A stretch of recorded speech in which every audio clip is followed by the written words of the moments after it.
সবাইকে স্বাগত দীপ্ত সংবাদে। সাথে রয়েছে দোলা ডলারের। শুরুতেই জানাবো সংবাদ শিরোনাম। বিশ্বকাপের দ্বিতীয় সেমিতে রাত 1টায় ইংল্যান্ড আর্জেন্টিনা লড়াই। মেসি ম্যাজিকের অপেক্ষায় সমর্থকরা।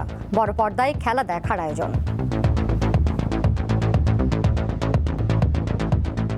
অ্যাজ এ ফ্যান আমি অবশ্যই চাইবো যে আর্জেন্টিনা জিতুক। আমার মনে হচ্ছে আজকে আর্জেন্টিনা জিততে পারবে না। জুলাই সনদের প্রতিটি দফা বাস্তবায়নে জনগণের কাছে দায়বদ্ধ সরকার। সংসদে জানালেন প্রধানমন্ত্রী, প্রশ্রয় দেওয়া হবে না চরমপন্থা ও উগ্রবাদের। সরকার চেষ্টা করছে বিভিন্ন বিশেষজ্ঞদেরকে নিয়ে যাতে আমরা একটি পূর্ণাঙ্গ সঠিক মুক্তিযুদ্ধের তালিকা, মুক্তিযোদ্ধাদের তালিকা তৈরি করতে পারি। বৈরী আবহাওয়ায় পরীক্ষা দিতে না পারাদের জন্য থাকছে বিশেষ সুযোগ, জানালেন শিক্ষামন্ত্রী। দিনভর শিক্ষার্থীদের সড়ক অবরোধে চরম ভোগান্তি। আমাদের উপর অত্যাচার করবে এরকম শিক্ষামন্ত্রী আমরা চাই না। আমাদের শিক্ষা ব্যবস্থা উন্নতি করতে হবে। শিক্ষা ব্যবস্থা উন্নতি কোনো কিছু দেখতেছি না। চলতি বর্ষায় প্রকৃতিতে বিরূপ আচরণ। আষাঢ়ের প্রথম 16 দিনে বৃষ্টি কমে বেড়েছে উষ্ণ দিনের সংখ্যা। শেষে এসে বন্যার পাশাপাশি ফের লঘুচাপ। যে সময় বৃষ্টি হওয়ার কথা না, বিশেষ করে এপ্রিল মে, আবার দেখা যাচ্ছে পরে মনসুনে যে সময় বৃষ্টি হওয়ার কথা সেই সময় বৃষ্টি কম দেখা যাচ্ছে। হাসিনা পরিবার ও 10 শিল্প গ্রুপের ৭৬,০০০ কোটি টাকার সম্পদ অবরুদ্ধ। বিদেশে পাচারের অর্থ ফেরত আনার বিষয়ে সুখবর মিলবে এবছরই। সিভিল প্রসিডিউরে আমরা দুই মামলা অগ্রগতি আমাদের আছে এবং সেখান থেকে আমি আশাবাদ ব্যক্ত করেছি সিভিল মামলার আওতায় কিছু আমাদের রিকভারি হতে পারে।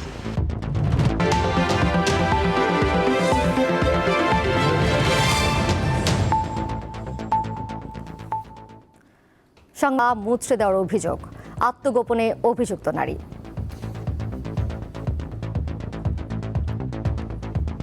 আমাদের দুই ভাইয়ের মধ্যে একটু ঝগড়া হয়েছিল ওই দিন, ওই রাগে একটু করছিল হয়তো। তবে কি দিয়ে যে ঘটনা ঘটাইলো এটা হেরাসার আরাম সারিয়ার পরে জানি না। শুরুতেই বিআরবি কেবলস নিবেদিত ফিফা ওয়ার্ল্ড কাপ 2026।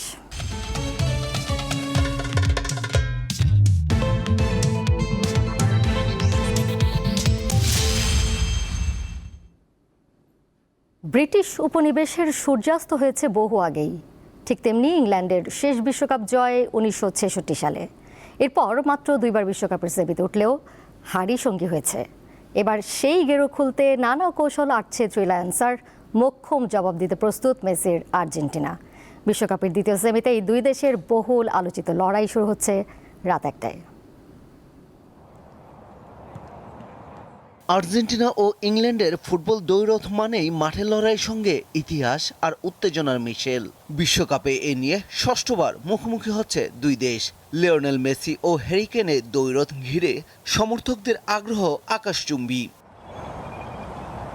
তৃতীয় স্থান নির্ধারণেই একপাশে সরিয়ে রাখলে বিশ্বকাপে ম্যাচ বাকি দুটি, দল টিকে আছে 3টি। এই 3 দলের একটি আর্জেন্টিনা। 2022 সালের চ্যাম্পিয়নরা এবার যদি বিশ্বকাপ শিরোপা ধরে রাখতে নাও পারে, তবু এ পর্যন্ত আশাকে খাটো করে দেখার সুযোগ নেই। তবে সেমিফাইনালে উঠলেও আর্জেন্টিনার খেলা অনেক সমর্থকের মন ভরাতে পারেনি। তারা মনে করছেন আর্জেন্টিনা মাঠের সেরাটা দিতে পারছে না। তবে সেমিফাইনালে ইংল্যান্ডের বিপক্ষে নামার আগে খারাপ খেলার ধারণা উড়িয়ে দিয়েছেন লিওনেল স্কালোনি। আর্জেন্টিনা কোচ বলেন, মানুষ যেমনটা মনে করছে তার চেয়ে ভালো খেলছে তার দল। আর্জেন্টিনার সর্বশেষ 4 বিশ্বকাপের মধ্যে এ নিয়ে তৃতীয়বার সেমিফাইনাল খেলছে। এর মধ্যে ট্রফি এসেছে 2022 সালে। প্রতিপক্ষের 2 তারকা হ্যারি কেন ও জুড বেলিংহামের প্রশংসা করলেও তাদের থামানোর পরিকল্পনার কথাও জানিয়েছেন স্কালোনি। সেই সাথে সেমিফাইনালের মহারণের আগে বাংলাদেশের সমর্থকদের উদ্দেশ্যে হৃদয় ছোঁয়া বার্তা দিয়েছেন আর্জেন্টিনার কোচ। এত দূর থেকে বাংলাদেশ যেভাবে আর্জেন্টিনাকে সমর্থন করে তা আমাদের সত্যি অবাক করে। বাংলাদেশের অনেক মানুষ আর্জেন্টিনার জার্সি পরে। এটি অসাধারণ ও খুবই সুন্দর একটি বিষয়। আশা করি এবারও আমরা তাদের খুব ভালো কিছু উপহার দিতে পারবো। বিশ্বকাপের দ্বিতীয় সেমিফাইনালে আর্জেন্টিনা ও ইংল্যান্ডের লড়াইকে খুব হাড্ডাহাড্ডি মনে করছে অপটা সুপার কম্পিউটার। তবে হিসাবের দিক থেকে সামান্য এগিয়ে রাখা হয়েছে ইংল্যান্ডকে। মুখোমুখি লড়াইয়ের ইতিহাসেও এগিয়ে রয়েছে ইংলিশরা। এখন পর্যন্ত 14 বার দেখা হয়েছে তাদের। এর মধ্যে ইংল্যান্ড জিতেছে 6 বার আর আর্জেন্টিনা 2 বার। 6টি ম্যাচ ড্র হয়েছে। 2026 আসরের আগে ইংল্যান্ড 3 বার বিশ্বকাপের সেমিফাইনাল খেলেছে, কাপ জিতেছে 1 বার। এবার তারা আরেকটি ফাইনালে স্বপ্ন নিয়ে মাঠে নামছে। পারভেজ খোকন, দীপ্ত স্পোর্টস। আর্জেন্টিনা ইংল্যান্ড ম্যাচটি দেখতে বড় পর্দায় খেলা দেখার আয়োজন রয়েছে নানা স্থানে। এই মুহূর্তে ঢাকা বিশ্ববিদ্যালয়ের এলাকা থেকে আমার সাথে সহকর্মী মোহাম্মদ হাসিব যুক্ত হয়েছেন, তার কাছে যাচ্ছি। হাসিব, বলা হচ্ছে ফাইনালের আগে আরেকটি ফাইনাল, এই বিশ্বকাপের আরেকটি হাই ভোল্টেজ ম্যাচ দেখতে পাচ্ছি আপনার পেছনে। এর মধ্যে ফুটবল প্রেমীরা এসে উপস্থিত হয়েছেন, নিশ্চয়ই আরও আসতে থাকবেন। এই ম্যাচ নিয়ে আপনার বিশ্লেষণ জানতে চাই এবং ফুটবল প্রেমীদের সাথে কথা হয়েছে কিনা, তারা কি বলছেন?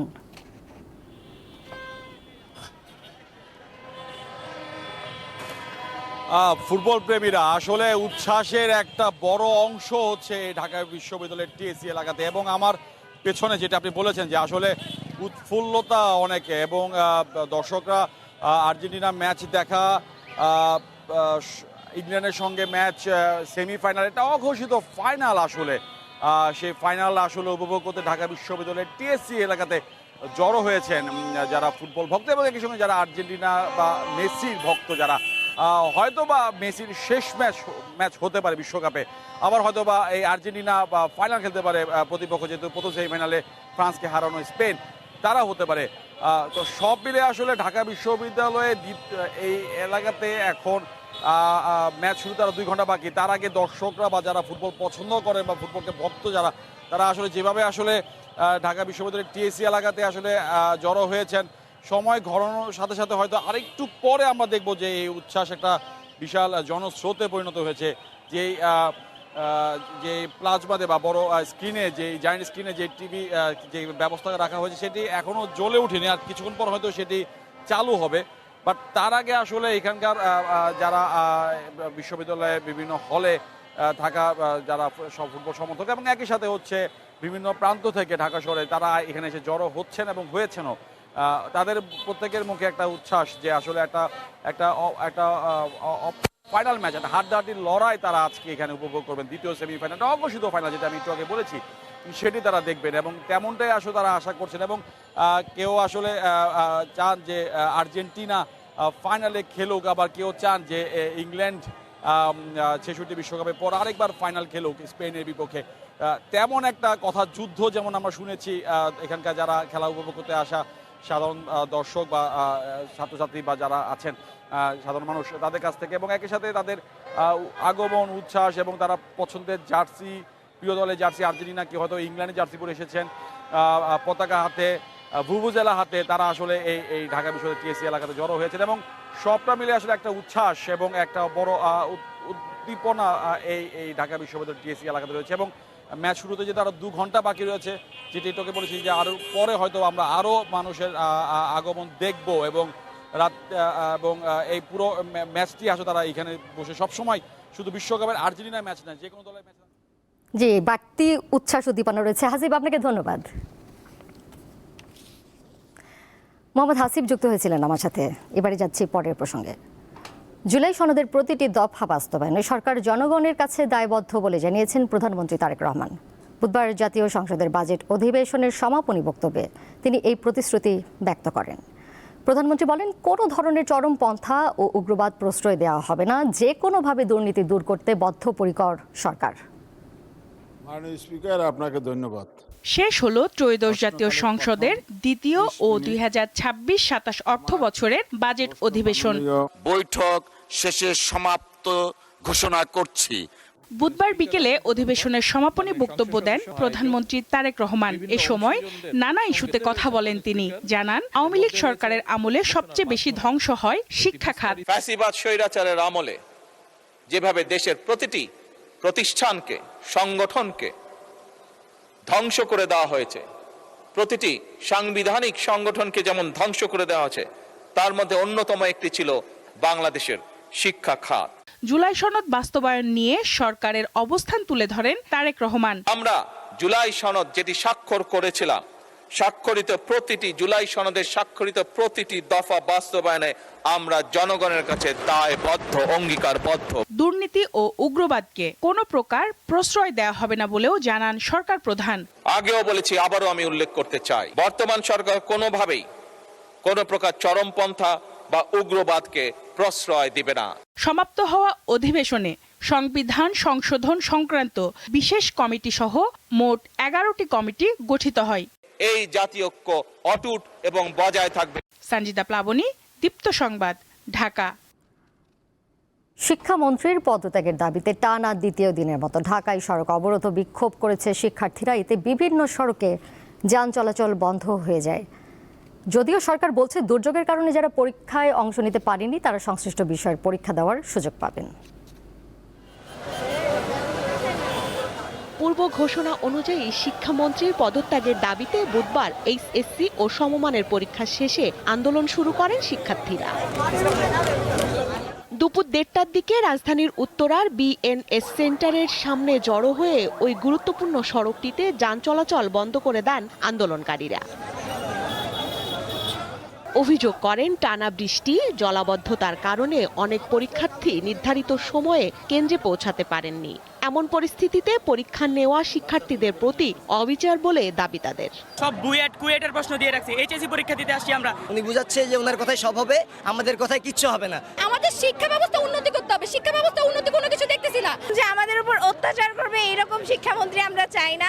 এ সময় সড়কটিতে যান চলাচল বন্ধ হয়ে পড়ায় চরম ভোগান্তিতে পড়েন সাধারণ মানুষ। এটা চরম ভোগান্তিতে পড়ে গেছি আমরা। এয়ারপোর্ট নামছি, সারা গাড়ি যাইতে দেয় না। টাঙ্গালে দাঁড়া হয়েছে ভাই 2টা থেকে এখানে। পুলিশ জানায় শিক্ষার্থীদের নিরাপত্তা নিশ্চিত করার পাশাপাশি কোনো ধরনের বিশৃঙ্খলা হতে দেওয়া হবে না। তাদের পরীক্ষার যে বিষয়টা ছিল, পরীক্ষা দিতে পারে নাই, এই পরীক্ষার বিষয়টা সলভ হয়ে গিয়েছে ইনশাআল্লাহ। আলহামদুলিল্লাহ, সব পরীক্ষা পরিস্থিতি স্বাভাবিক। পরে পূর্ব ঘোষিত কর্মসূচি অনুযায়ী সচিবালয় অভিমুখে রোড মার্চ করলে পুলিশের বাধায় শিক্ষা ভবনের সামনে অবস্থান নেন আন্দোলনকারীরা। শিক্ষা ভবনের সামনে আন্দোলনকারীদের সঙ্গে কথা কাটাকাটির এক পর্যায়ে দায়িত্বরত এক সাংবাদিকের ওপর হামলার ঘটনাও ঘটে। সন্ধ্যার দিকে শিক্ষা ভবনের সামনের সড়কে যান চলাচল স্বাভাবিক হয়। মাননীয় শিক্ষামন্ত্রী 300 বিধিতে আপনি। এদিকে জাতীয় সংসদের অধিবেশনে শিক্ষামন্ত্রী ফের জানান, বৈরী আবহাওয়ায় যেসব শিক্ষার্থী পরীক্ষায় অংশ নিতে পারেননি তারা ফের সুযোগ পাবেন। প্রতিকূল আবহাওয়া কিংবা সংশ্লিষ্ট অনিবার্য কারণে যারা চলমান এইচএসসি ও সমমান পরীক্ষা 2026 এর কোনো বিষয়ে অংশগ্রহণ করতে পারেনি, তারা চট্টগ্রাম শিক্ষা বোর্ডের ইতিমধ্যে স্থগিত হওয়া সংশ্লিষ্ট বিষয়ে অভিন্ন প্রশ্নপত্রে শিক্ষা মন্ত্রণালয় কর্তৃক নির্ধারিত একই তারিখে ওই সময়ে পরীক্ষা অংশগ্রহণ করতে পারবেন। তবে শিক্ষামন্ত্রীর পদত্যাগ ইস্যুতে সময় বেঁধে দিয়ে বৃহস্পতিবার সকাল থেকে ফের কর্মসূচি রেখেছে শিক্ষার্থীরা। স্বস্তিকা সিংহ, দীপ্ত সংবাদ, ঢাকা। সংবাদে এতক্ষণ যেমনটা শুনছিলেন যে আন্দোলনে নেমেছেন এইচএসসি ও সমমানের পরীক্ষার্থীরা, এ নিয়ে কি ভাবছেন সাধারণ জনগণ? দীপ্ত টিভির নিয়মিত আয়োজন জনতার কথায় থাকছে সেই প্রসঙ্গ। টানা বৃষ্টি, জলাবদ্ধতা এবং দেশের বিভিন্ন স্থানে বন্যা পরিস্থিতির মধ্য দিয়েই উচ্চ মাধ্যমিক পরীক্ষা নেওয়ার সিদ্ধান্তের প্রতিবাদে শিক্ষার্থীরা রাজধানী সহ দেশের বিভিন্ন স্থানে রাস্তায় নামে। সাধারণ মানুষ এই শিক্ষার্থীদের আন্দোলনকে কিভাবে দেখছেন? তো জলাবদ্ধতার মধ্যে এত কিছু ভেঙে আসলে পরীক্ষার হলে যাওয়া, এগুলো আসলে আমাদের প্রশাসনের একটু দেখতে হবে। সব মিলিয়ে না হলে তো দেশ গড়তে পারবো না ভাই আমরা। যুক্তিসঙ্গত যদি আন্দোলন হয় তা সবাই মেনে নেয়, কিন্তু এখানে তো মনে করেন আন্দোলন বাংলাদেশের প্রেক্ষাপটে যে আন্দোলনগুলো হয় তার সাথে শুধু ছাত্ররা যে মাঠে নামে দেখা যায়, ছাত্ররা আসলে ছাত্রদের সাথে অন্যরাও জড়িত আছে। একটা ইস্যু নিয়ে এখন 10টা ইস্যু শুরু করছে, এটা আসলে এটাও তাদের জন্য ভালো না। আন্দোলনটা কিভাবে করতেছে এটা তো আমরা বুঝতে পারতেছি না। এটা জনগণের অনেক ভোগান্তি করতেছে, আমরা গাড়ি নিয়ে আসতে পারতেছি না, কষ্ট পাইতেছি। সুস্থ করছে যে এগুলো দেখা হবে, এটা পরবর্তীতে এটা সমাধান করা হবে। তো আমার মনে হয় যে আন্দোলনটা আপাতত উইথড্র করে নেবে ভালো, যাতে আমাদের দেশে দেখা যায় সাধারণ জনগণ যারা আমরা চাকরি করি, বিজনেস করে, আমাদের সময় মতো যাইতে হয়। তো এইসব দেখা যাচ্ছে এই ছোটোখাটো আন্দোলনের জন্য বা সাধারণ মানুষের জীবনে একটা বিগ বা ইম্প্যাক্ট পড়তেছে। আষাঢ়ের প্রথম দিনটি ছিল গত 15 জুন, কিন্তু বর্ষার প্রথম 16 দিনই দেখা গেছে উল্টো চিত্র।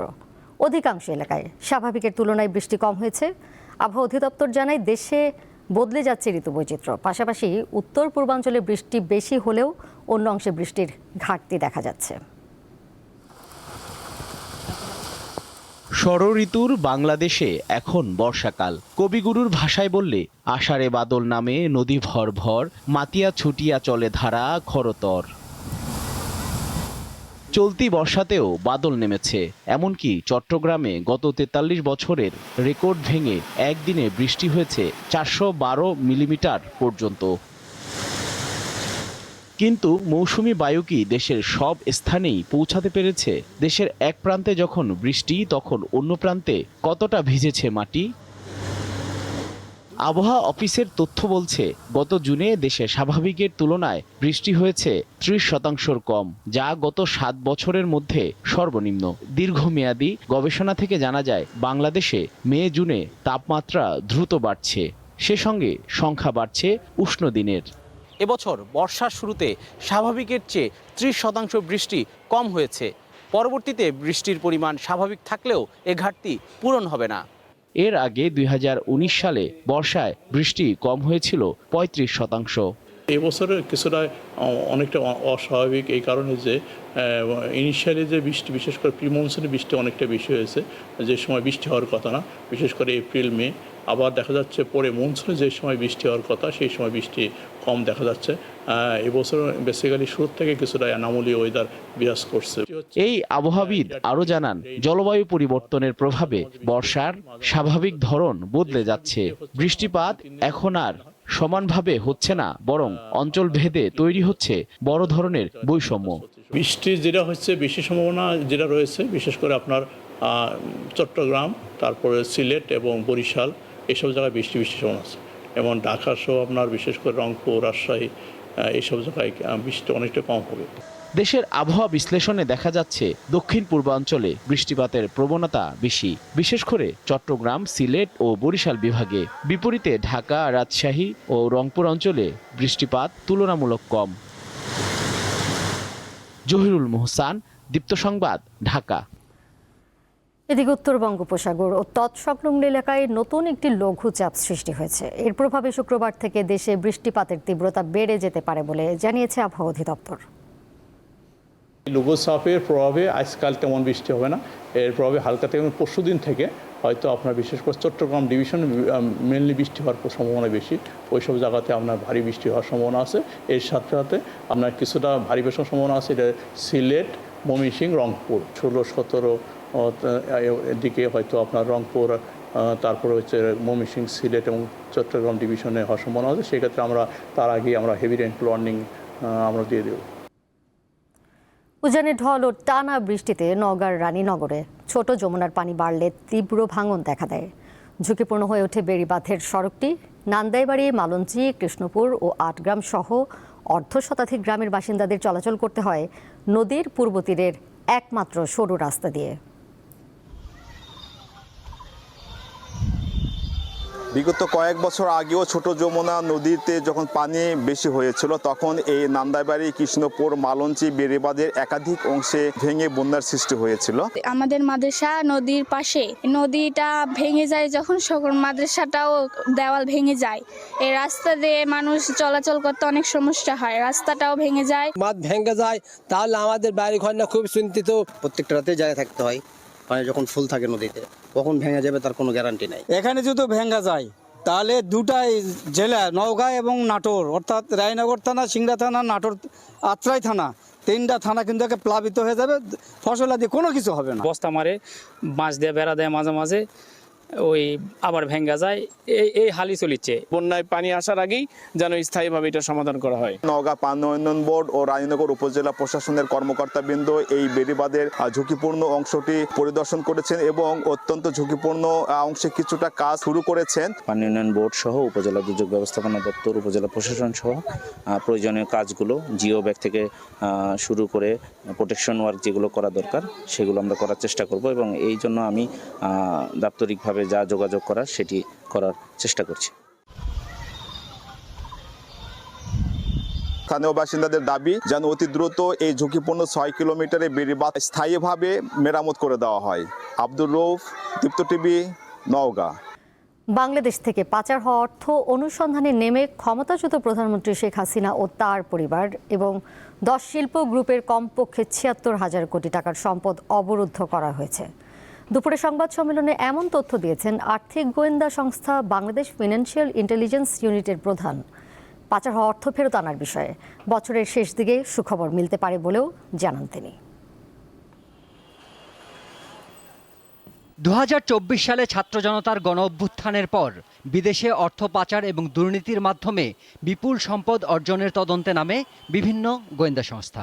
বুধবার সেই তদন্তের সবশেষ চিত্র তুলে ধরেছে আর্থিক গোয়েন্দা সংস্থা Bangladesh financial intelligence unit BFIU। Bangladesh ব্যাংকের প্রধান কার্যালয়ে আয়োজিত সংবাদ সম্মেলনে সংস্থার প্রধান বলেন, অর্থ পাচারের 11টি যৌথ তদন্তের ঘটনায় আদালতের আদেশে ৭৬,০০০ কোটি টাকার সম্পদ অবরুদ্ধ করা হয়েছে। এর মধ্যে দেশের অভ্যন্তরে আছে ৫৭,০০০ কোটি টাকা ও বিদেশে ১৯,০০০ কোটি টাকা।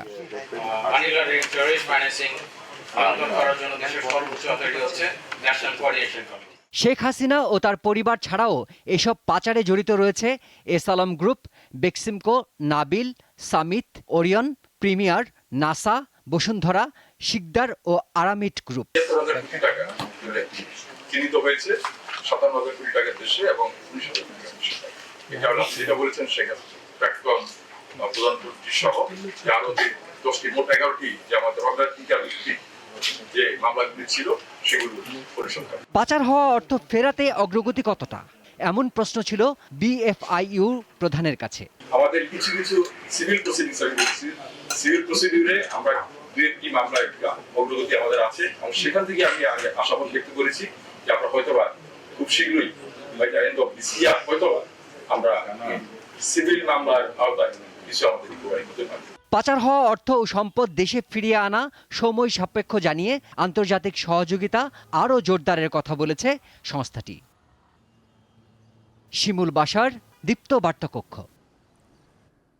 নরসিংদীতে মাধবদীতে 2 মাস বয়সী এক শিশুর পা মুচড়ে নির্যাতনের অভিযোগ পাওয়া গেছে এক নারীর বিরুদ্ধে। সেই ভিডিও সম্প্রতি সামাজিক যোগাযোগ মাধ্যমে ছড়িয়ে পড়লে অভিযুক্ত নারী লতা বেগম আত্মগোপনে চলে যান। গ্রেপ্তার করা হয়েছে শিশুটির চাচা ও অভিযুক্ত লতা বেগমের স্বামী কাউসার আহমেদ ও লতার বাবা আলমাস মিয়াকে। নরসিংদী সদর উপজেলার মাধবদী থানার পাইকারদি এলাকার জহিরুল হক ও সাইবা বেগম দম্পতির দ্বিতীয় সন্তান রিজিক, বয়স মাত্র 2 মাস। সামাজিক যোগাযোগ মাধ্যমে ছড়িয়ে পড়া ভিডিওতে দেখা যায় শিশুটিকে বিছানায় শুয়ে রেখে মা সাইবা বেগম বাইরে যান। এর কিছুক্ষণ পর শিশুটির চাচি লতা বেগম ঘরে ঢুকে তার একটি পায়ে মোচড় দেন। এতে শিশুটি জোরে চিৎকার করে কাঁদতে শুরু করে। পরে ঘর থেকে তাড়াতাড়ি বেরিয়ে যান লতা। শিশুটির স্বজন স্থানীয়দের দাবি, 2 জায়ের পারিবারিক বিরোধের জেরে এ ঘটনা ঘটে থাকতে পারে। আমরা কেউ আশাও করি, সমাজে কেউ আশা করে কিন্তু এটা কিভাবে কি হচ্ছে এটা আসলে মানুষের মনের ব্যাপার। সে বলতে পারবো কি দিয়া যে ঘটনা ঘটাইলো এটা এক হেরাসার আরাম সারিয়া পরে জানি না। আমাদের 2 জায়ের মধ্যে একটু ঝগড়া হয়েছিল ওই দিন, ওই রাগে একটু করছিল হয়তো। আমার বাচ্চা আপনাদের সামনে তো দেখাইলাম, আমার কোনো বাচ্চার কোনো পা ভাঙে নাই, কিছু না, আমার বাচ্চা সুস্থ আছে। ওই ঘটনায় মঙ্গলবার রাতে মাধবদী থানায় একটি মামলা হয়। পুলিশ জানায় ভিডিওটি কৃত্রিম বুদ্ধিমত্তা বা AI দিয়ে সম্পাদিত কিনা তা যাচাই করা হচ্ছে। একটা মামলা হয়েছে, ওই মামলায় কাউসার আহমেদ যে লতার হাজবেন্ড এবং আলমাস মিয়া এর বাবা, লতার বাবা, এদের দুজনকে আমরা অ্যারেস্ট করছি এবং তাদেরকে কোর্টে সোপর্দ করা হয়েছে। শিশুটির ওপর নির্যাতনের এই ঘটনার পর থেকে এলাকায় তীব্র চাঞ্চল্য ও ক্ষোভ তৈরি হয়েছে। সঞ্জিদা স্নিগ্ধা, দীপ্ত বার্তাকক্ষ। এবারে দেখে নেব দেশ বিদেশের আরও কিছু আলোচিত খবর নিয়ে নিয়মিত আয়োজন সংবাদ সংক্ষেপ। কনের বাড়িতে রঙিন প্যান্ডেল, রান্না শেষে বরযাত্রী আপ্যায়নের প্রস্তুতিও শেষ, কিন্তু বর এলো না। কনের পরিবারের অভিযোগ, বিয়ের আগে 8 লাখ টাকা যৌতুক দাবি করে বরপক্ষ। সেই দাবি পূরণ না হওয়ায় শেষ মুহূর্তে বাতিল হলো বিয়ে। এ ঘটনায় গত সোমবার কনের বাবা রংপুরের জেলা প্রশাসক ও তারাগঞ্জ উপজেলার নির্বাহী কর্মকর্তার কাছে লিখিত অভিযোগ করেছেন। প্রাথমিকে ট্যালেন্ট পুলে বৃত্তি পেয়েছে টাঙ্গাইলের সখীপুরের 3 যমজ ভাই বোন। একসঙ্গে 2 ভাই ও 1 বোনের এমন সাফল্যে আনন্দে ভাসছে তাদের পরিবার, শিক্ষক ও সহপাঠীরা। যমজ 3 ভাই বোন হলো ফাতেমা আক্তার শেমি, আনাস আল মামুন ও আরাফাত আল মামুন। তারা সখীপুর পৌরসভার উত্তরা মোড় এলাকার বাসিন্দা শামীম ও আরজিনা আক্তার দম্পতির সন্তান। বাংলাদেশে উৎপাদিত পাটের গুণমান ভারতের চেয়ে অনেক উন্নত বলে মন্তব্য করেছেন খোদ দেশটির কেন্দ্রীয় কৃষিমন্ত্রী শিবরাজ সিং চৌহান। বাংলাদেশি পাট কেন উন্নত? সাংবাদিকদের এমন প্রশ্নের জবাবে তিনি বলেন, বাংলাদেশে পানির স্রোত অনেক বেশি। প্রবহমান পানিতে যদি পাট পচানো যায় তাহলে সেই পাটের গুণমান উন্নত হয়। আন্তর্জাতিক প্রসঙ্গ। যুক্তরাষ্ট্রের প্রেসিডেন্ট ডোনাল্ড ট্রাম্প বলেছেন তিনি নির্দেশ না দেওয়া পর্যন্ত ইরানের উপর হামলা অব্যাহত থাকবে। একই সঙ্গে ভবিষ্যতে ইরানের বিদ্যুৎ কেন্দ্র ও সেতু সহ গুরুত্বপূর্ণ অবকাঠামোতে হামলার ইঙ্গিত দিয়েছেন তিনি। এদিকে পাকিস্তানের মধ্যস্থতায় হওয়া সমঝোতা চুক্তি থেকে বেরিয়ে যাওয়ার ঘোষণা দিয়েছে ইরান।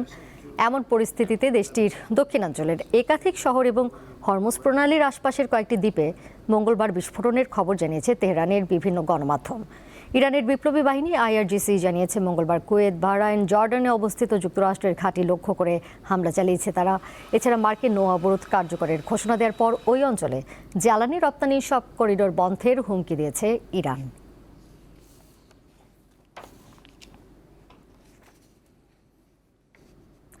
এর সাথে শেষ করব দীপ্ত সংবাদ। যাবার আগে শিরোনামগুলো জানিয়ে দিব আরও একবার। বিশ্বকাপের দ্বিতীয় সেমিতে রাত 1টায় ইংল্যান্ড আর্জেন্টিনা লড়াই। মেসি ম্যাজিকের অপেক্ষায় সমর্থকরা। বড় পর্দায় খেলা দেখার আয়োজন।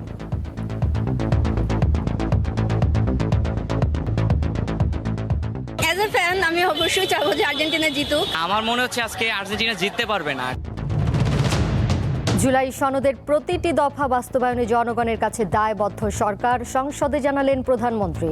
প্রশ্রয় দেওয়া হবে না চরমপন্থা ও উগ্রবাদের। বর্তমান সরকার কোনোভাবেই কোনো প্রকার চরমপন্থা বা উগ্রবাদকে প্রশ্রয় দিবে না। বৈরী আবহাওয়ায় পরীক্ষা দিতে না পারাদের জন্য থাকছে বিশেষ সুযোগ, জানালেন শিক্ষামন্ত্রী। দিনভর শিক্ষার্থীদের সড়ক অবরোধের চরম ভোগান্তি। আমাদের উপর অত্যাচার করবে এরকম শিক্ষামন্ত্রী আমরা চাই না। আমাদের শিক্ষা ব্যবস্থা উন্নতি করতে হবে। শিক্ষা ব্যবস্থা উন্নতি কোনো কিছু দেখতেছি না।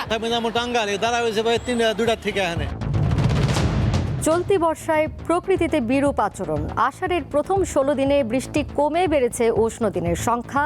শেষে এসে বন্যার পাশাপাশি ফের লঘুচাপ।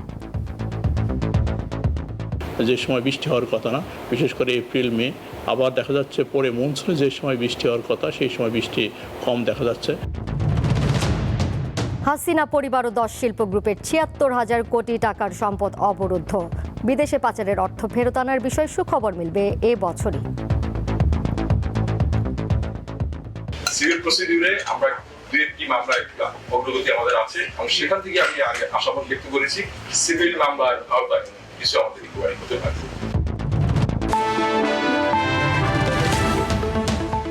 আর এই ছিল এখনকার মতো। এরই সাথে বিদায় নিচ্ছি আমি দোলা ডলরেস। আর তথ্য এবং বিনোদনের নানা খবর জানতে যুক্ত থাকুন দীপ্তর ডিজিটাল প্ল্যাটফর্মে। সবাইকে ধন্যবাদ এতক্ষণ সাথে থাকার জন্য।